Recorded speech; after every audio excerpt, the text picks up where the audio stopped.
Bonjour à tous, on se retrouve aujourd'hui pour un tout nouveau numéro de People Story et aujourd'hui on va parler de la prise de parole des célébrités sur la maladie mentale et plus particulièrement sur la bipolarité.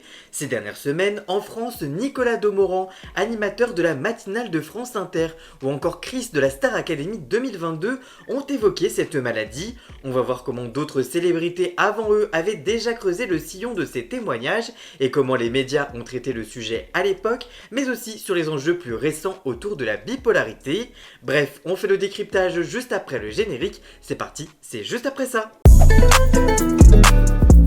Artistes internationaux, acteurs internationaux, famille royale, stars françaises, bienvenue dans People Story.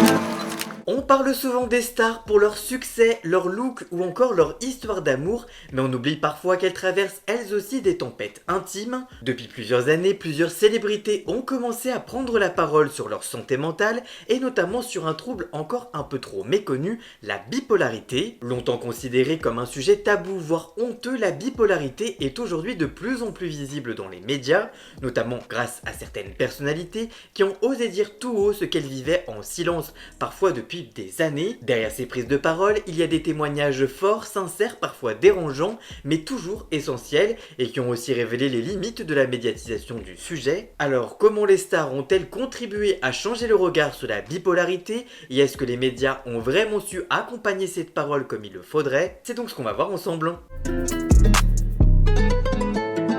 Quand une célébrité révèle être atteinte de bipolarité, ça fait souvent la une. Et pour une fois, ce n'est pas juste du people, c'est aussi un acte fort qui peut vraiment faire évoluer des mentalités.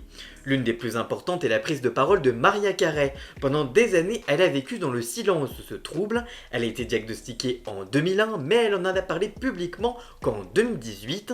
Dans une interview pour People Magazine, elle explique qu'elle avait peur d'être jugée, qu'on pense qu'elle était cassée. Et ce n'est pas rien quand une icône internationale comme Mariah Carey ose dire « j'ai un trouble bipolaire et je le gère avec l'aide de professionnels », ça déculpabilise des millions de personnes, ça montre qu'on peut vivre avec ça et qu'on peut réussir, qu'on peut aimer et être aimé. Demi Lovato est un autre exemple. Depuis longtemps, elle parle ouvertement de ses addictions, de ses troubles alimentaires, mais aussi de ses troubles bipolaires. Elle a notamment participé à des campagnes de sensibilisation comme Be Voice Speak Up of Mental Health pour inciter les gens à parler de ce qu'ils vivent. Mais elle ne se contente pas de dire je suis malade, elle s'engage, elle milite et ça donne également de la force à ses fans.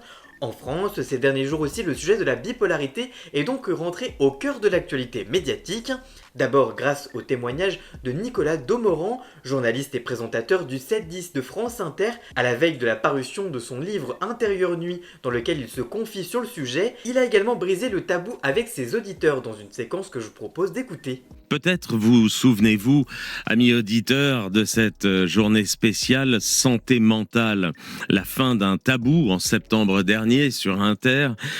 Ce jour-là, sachez que je ne vous ai pas tout dit. Ce jour-là, je n'ai pas osé vous confier ce que je brûlais de vous dire. Je suis atteint, moi aussi, depuis des années, par l'une de ces maladies sur lesquelles nos invités s'exprimaient. Oui, je suis un malade mental, c'est cru, c'est violent à dire et peut-être à entendre, mais je ne veux plus le cacher ni me cacher. Comme des centaines de milliers de Français, je suis bipolaire de type 2. J'alterne donc des phases d'euphorie et des périodes de dépression, mais je suis soigné. Et je suis là chaque matin, tendu vers un objectif, celui de travailler avec toute l'équipe pour vous informer, vous divertir et vous faire ressentir des émotions.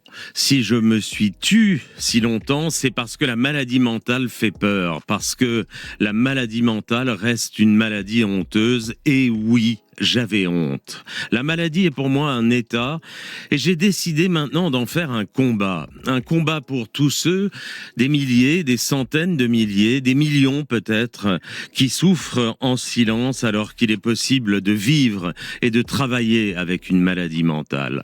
Voilà ce que je voulais vous dire ce matin en 80 secondes ou un peu plus pour que vous ayez la primeur de cette vérité intime à laquelle j'ai consacré un livre. Enfin de retour Courant 2022, la Star Academy a vu se succéder au château de Damary-lès 3 promotions d'élèves. Chris comptait parmi les 13 premiers élèves qui ont tenté leur chance en 2022. À sa sortie, il s'était confié sur l'anxiété sociale dont il souffrait. En septembre 2023, il avait révélé cette fois avoir fait une dépression.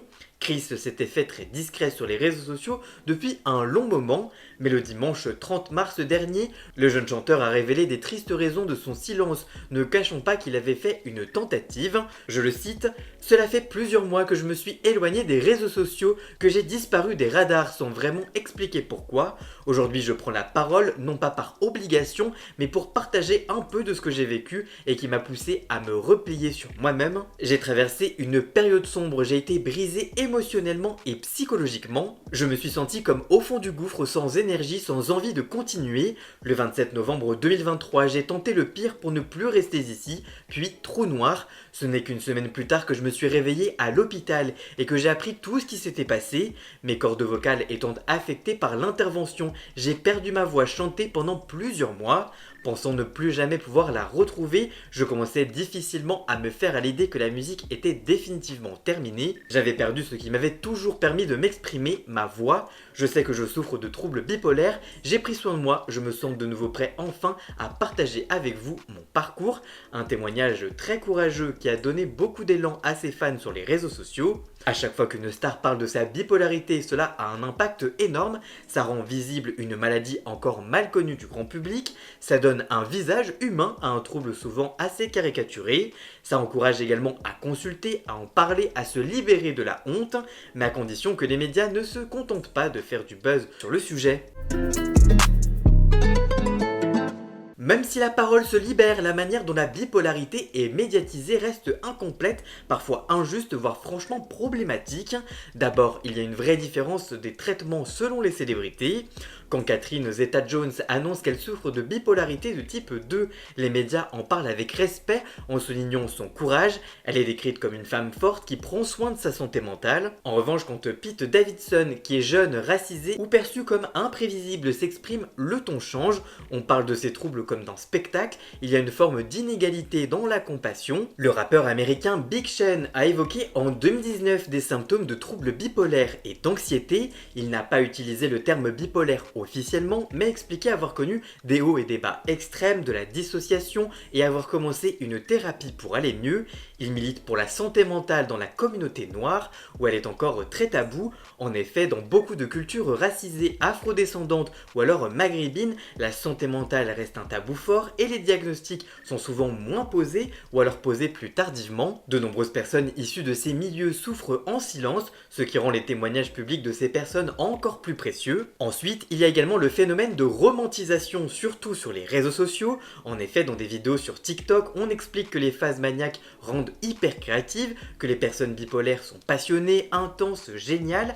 Alors oui, certaines personnes bipolaires ont un rapport fort à la créativité, mais ça ne doit pas faire oublier pour autant l'envers du décor, les insomnies, les pensées suicidaires, la désorganisation mentale, les moments de solitude extrême. En idéalisant la maladie, on risque de banaliser la souffrance réelle qu'elle implique. Il y a également un problème de vocabulaire dans la société. Le mot bipolaire est souvent utilisé à tort et à travers pour désigner quelqu'un de lunatique ou d'un peu instable. Elle change d'humeur comme de chemise, elle est bipolaire comme le veut l'expression. Cette confusion entretient les clichés et fait du mal aux vrais concernés. Enfin, dans certains cas, les médias utilisent encore les titres racoleurs, comme il devient fou en direct, il pète les plombs sur Instagram, il perd complètement la tête. Ces titres stigmatisent, ridiculisent et éloignent du vrai message. Une personne atteinte de bipolarité n'est pas dangereuse, ni folle, ni imprévisible en permanence. Elle vit avec un trouble qui peut être stabilisé, traité et compris. La bipolarité, longtemps invisible dans les médias, s'est peu à peu frayé un chemin dans la culture populaire. Séries, films, chansons, livres, le sujet est de plus en plus présent et c'est une très bonne chose parce que voir des personnages ou des artistes parler de ce trouble, ça peut aider à briser les clichés, à se reconnaître, à mieux comprendre ce que vivent les personnes concernées. Par exemple, dans la série Homeland, Carrie, agent de la CIA, est bipolaire. Son trouble est au cœur de l'intrigue avec des moments de lucidité brillante, mais aussi des phases de désorganisation. On voit l'effet des médicaments, le regard des collègues, l'angoisse de perdre le contrôle. Dans Shameless, c'est Ian Gallagher qui est diagnostiqué. Ce qui frappe, c'est que la série prend le temps, on voit les signes avant le diagnostic, les doutes, le refus des soins, puis l'acceptation de la maladie. Au cinéma, des films comme Infinitely Polar Bear ou encore Silver Lining Playbook ou alors Happiness Therapy dans la traduction française mettent en scène la bipolarité avec tendresse et humour, mais ils sont aussi critiqués. Parfois les troubles sont romantisés ou les personnages réduits à leur folie attachante. C'est là qu'on touche aux limites, parce que représenter ce n'est pas juste montrer, c'est aussi comment bien le montrer. Est-ce qu'on réduit la bipolarité à un trait de caractère? Est-ce qu'on peut en faire un ressort dramatique? Ou est-ce qu'on prend le temps d'expliquer, de nuancer, de respecter la complexité de la bipolarité? Car au fond, la culture populaire a un rôle énorme, elle peut éduquer, dédramatiser mais aussi stigmatiser, parfois sans le vouloir. Il ne suffit pas de vouloir montrer la bipolarité pour bien en parler, il faut le faire avec soin, avec profondeur et surtout avec respect. Il y a donc du progrès, mais aussi beaucoup d'efforts encore à faire pour que la médiatisation soit responsable, nuancée et surtout respectueuse. Et vous, que pensez-vous de ces témoignages? Que pensez-vous du traitement médiatique de la bipolarité? Dites-moi tout ça dans les commentaires, je vous lirai bien évidemment. Voilà, j'espère que cette vidéo vous aura plu et informé. Si c'est le cas, n'hésitez pas à la liker, à la commenter, à la partager sur les réseaux sociaux, à me rejoindre sur tous mes réseaux sociaux à moi. Tous les liens sont dans la description. Vous pouvez également cliquer sur le bouton rejoindre afin de prendre un petit abonnement de 3 € par mois pour me soutenir. Vous pouvez également faire un don du montant que vous le souhaitez pour m'aider financièrement. Vous pouvez aussi vous abonner gratuitement à cette chaîne YouTube et ça me soutiendra déjà énormément, notamment au niveau de l'algorithme. Dans la description, vous retrouverez également tous les liens pour retrouver Jason alias Ian Scott pour la musique de fond et le générique de cette vidéo. Et on se retrouve très vite pour une toute nouvelle vidéo. A très bientôt, ciao ciao.